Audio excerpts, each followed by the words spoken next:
నుండి గౌరవ ముఖ్యమంత్రి వర్యులు శ్రీ వైఎస్ జగన్మోహన్ రెడ్డి గారి ఎన్నికల ప్రచార సభలు ప్రారంభమవుతున్నాయి. అందులో భాగంగా 30వ తారీఖున 30 ఏప్రిల్ ఉదయం 10 గంటలకు కొండేపి నియోజకవర్గంలో ఈ యొక్క ఎన్నికల సభ నిర్వహించుకుంటున్న విషయాన్ని ఈరోజు మరి అందరికీ తెలియజేస్తూ టంగుటూరు హెడ్ క్వార్టర్స్లో సుమారు 50,000 పైచిలకు మరి ప్రజానీకంతో బహిరంగ సభను అక్కడ ఏర్పాటు చేయడానికి సన్నాహాలు ప్రారంభమయ్యాయి. నియోజకవర్గ ప్రజలందరూ మరి ముఖ్యంగా టంగుటూరు మండల ప్రజానీకం అంతా కూడా జగన్మోహన్ రెడ్డి గారి రాక కోసం ఎదురు చూస్తాము. గత ఎన్నికల్లో జగన్మోహన్ రెడ్డి గారు టంగుటూరు రావడం జరిగింది. దాని తర్వాత ముఖ్యమంత్రిగా టంగుటూరు పట్టణానికి వస్తున్న సందర్భంగా పెద్ద ఎత్తున ఏర్పాట్లు చేస్తూ ఉన్నాం. ఈ ప్రాంతంలో గత 5 సంవత్సరాల కాలంలో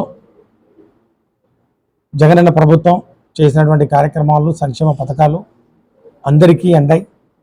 చిట్ట చివరి కుటుంబం వరకు ఈ పథకాలు అందాలని చెప్పి ముఖ్యమంత్రి గారు తీసుకున్నటువంటి విధానాలు కానివ్వండి, సంస్కరణలు కానివ్వండి, వాలంటీరీ వ్యవస్థ, సచివాలయ వ్యవస్థ మంచి ఫలితాలను ఇచ్చాయి.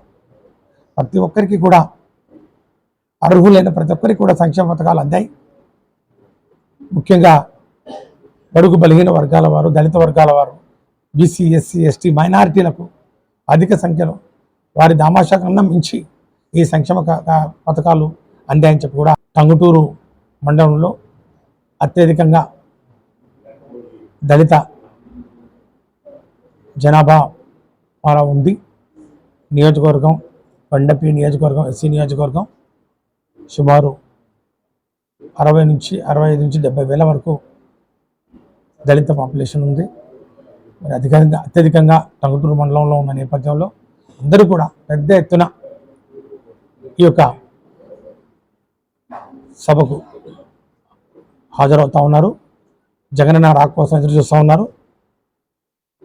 ఈ మీడియా ద్వారా, ప్రింట్ అండ్ ఎలక్ట్రానిక్ మీడియా ద్వారా అందరికీ వైఎస్ఆర్ కాంగ్రెస్ పార్టీ కొండేపి నియోజకవర్గం, మరి ముఖ్యంగా వైఎస్ఆర్ కాంగ్రెస్ పార్టీ టంగుటూరు మండలం ద్వారా ఇదే మా ఆహ్వానంగా అందరికీ తెలియజేస్తూ ప్రతి ఒక్కరూ కొండేపి నియోజకవర్గం మరి పక్కన ఉన్నటువంటి కరిగిరి కానివ్వండి, కందుకూరు నియోజకవర్గం నుంచి పెద్ద సంఖ్యలో వేలాదిగా తరలి వచ్చి ఈ యొక్క కార్యక్రమాన్ని విజయవంతం చేయాలని చెప్పి కూడా కోరుకుంటూ అన్ని ఏర్పాట్లు కూడా ముఖ్యంగా ఎన్నికల నియమావళి అమల్లో ఉన్న నేపథ్యంలో దానికి అనుగుణంగా అనేకమైనటువంటి రెస్ట్రిక్షన్స్ ఉన్నాయి కాబట్టి దానికి లోబడి కార్యక్రమం మరి నిర్వహించుకోవడం జరుగుతుందని చెప్పి తెలియజేసుకుంటూ కార్యక్రమాన్ని విజయవంతం చేయాలని చెప్పి కూడా అందరినీ కోరుకుంటాను.